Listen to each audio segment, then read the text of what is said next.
At the beginning of the year, I bought 2 dividend stocks. Not because I suddenly became a dividend investor, not because I thought I'd found some secret strategy, and definitely not because I was expecting some life-changing passive income anytime soon. I bought them because I wanted to test something. I think it's very easy to have strong opinions about investing when you've never actually tried something yourself, and over the last year and a half of investing, I've realised that some of my strongest lessons have come from actually putting my own real money behind an idea and seeing how I actually feel about it when it's my money on the line. And that's all I'm documenting in this video, by the way, so it shouldn't be considered financial advice for yourself. I'm just sharing what I'm doing with my own real money. You should do your own research for what you do with yours. So back in January, I bought 2 dividend stocks. Those were Legal & General and Procter & Gamble, and a few months later, I've received dividends from both. I've seen how the share prices have performed, I've had to make some decisions about what I do with the cash, and perhaps most importantly, I've discovered something about myself that I wasn't really expecting.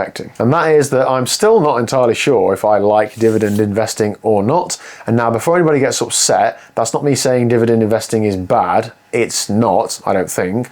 Lots of people I've seen online have built fantastic portfolios around dividends. Some people love receiving the income, some people use it in retirement, some people find it motivating. This is simply me sharing what I've discovered from my own little experiment, because ultimately that's what this channel is, just a normal, or I think I'm normal bloke, trying to make decisions and sharing what happens as a result of those. The reason that I bought these shares in the first place was quite simple. So my investing plan is already pretty straightforward, and that is that most of my new money goes into index funds. FTSE All World, S&P 500. Job done.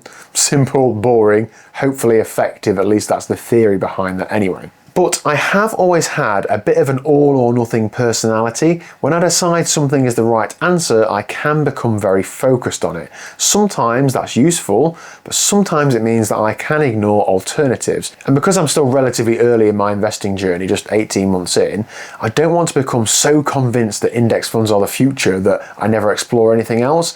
I think there's a real value in testing ideas, not with huge amounts of money, not with life-changing sums and putting lots of risk into my life, but enough money that the results actually mean something. So on the 23rd of January, I bought £400 worth of Legal & General. That got me 154.56 shares. And on the same day, I bought £400 of Procter & Gamble. That got me 3.58 shares. The plan was simple: leave them alone. Collect the dividends, see what happens, and then compare the experience against my index funds. So not in theory, in reality. Now, I had to wait a little while for my first dividend from Legal & General, but it came on the 4th of June. They pay their dividends biannually, so twice a year, and I received £24.22, which, if I'm honest, felt pretty good. Like, there's something really psychologically satisfying about seeing cash arrive in your account without you actually doing any work for it. Now, I understand now why dividend investors talk about it. Like, you wake up, open the app, and there's money sat there. I haven't sold anything, I haven't touched my capital, you've just been paid for owning the share. And I understand that dividends aren't free money, it's still coming out of the company, so therefore is reflected in the value, but it just feels different. And I think that's important, because investing, or investing for me, isn't just purely mathematical. Human beings aren't spreadsheets. We react emotionally to things, very emotionally sometimes in my case, and getting paid feels good. Hopefully you'll agree with that. Now, the decision I made then was to immediately reinvest that dividend back into Legal & General, which then raises another interesting question to myself. If I'm not using the income, what is the dividend actually doing for me? I'll come back to that in a minute. The second holding was Procter & Gamble. Now, this one did annoy me slightly, not because of the company, but because of my timing. I bought the shares literally one day after the cutoff date for the next dividend payment. One day, which meant that I missed out on an entire quarter's dividend, because they pay 4 times a year, so quarterly. Typical story of my life, it is what it is. Eventually though, on the 15th of May, I received my first dividend payment, a grand total of £2.48, so still, even if you scale it up times 4, a bit less than Legal & General. Again, I reinvested it, and whilst I'm fully aware that £2.48 isn't exactly retirement money, it was still interesting to see the process working. So the shares generating cash, the cash getting reinvested, the holdings slightly growing as a result of that.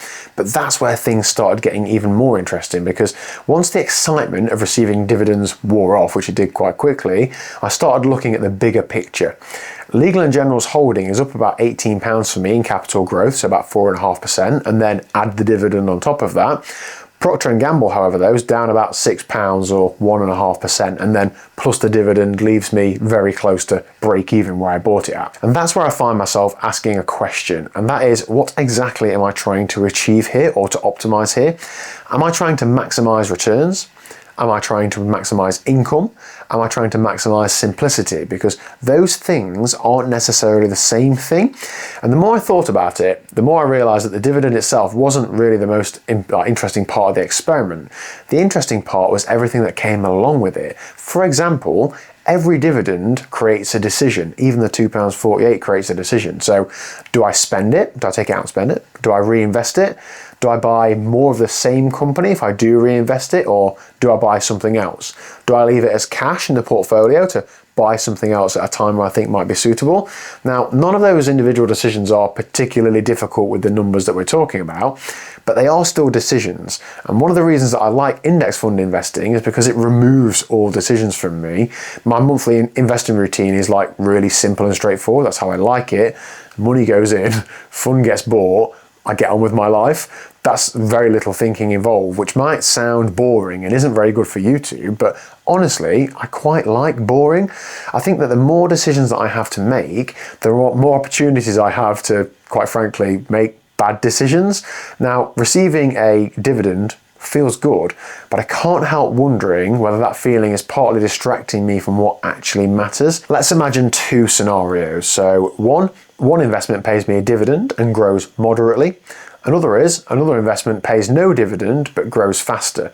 Which one am I actually better off owning? That's not always obvious when you're focused on the payment hitting your account. And I think that's one of the things that I've learned over the last 6 months. The psychological experience of investing and the mathematical reality of investing aren't always the same thing, or they're very often not. The dividend feels tangible.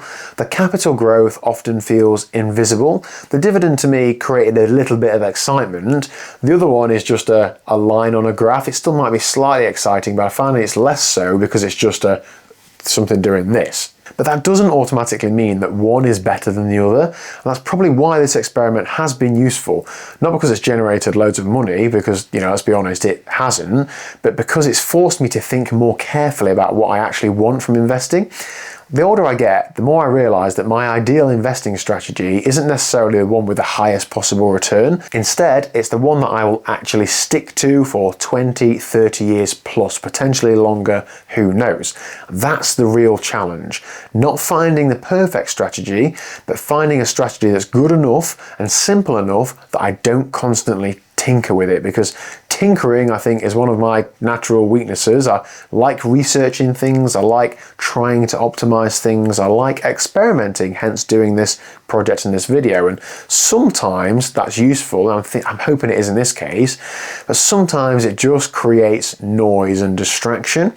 And I think that's partly why I bought these dividend stocks. Now, it's not because I want to become a dividend investor, I don't think, but because I wanted to satisfy that curiosity. Like, I wanted to know what it felt like. I wanted to understand the appeal of receiving dividend payments, and I wanted my opinions of dividend stocks to come from experience rather than assumptions. And nearly 6 months later, I am glad that I did it. I now understand dividend investing much better than I did before.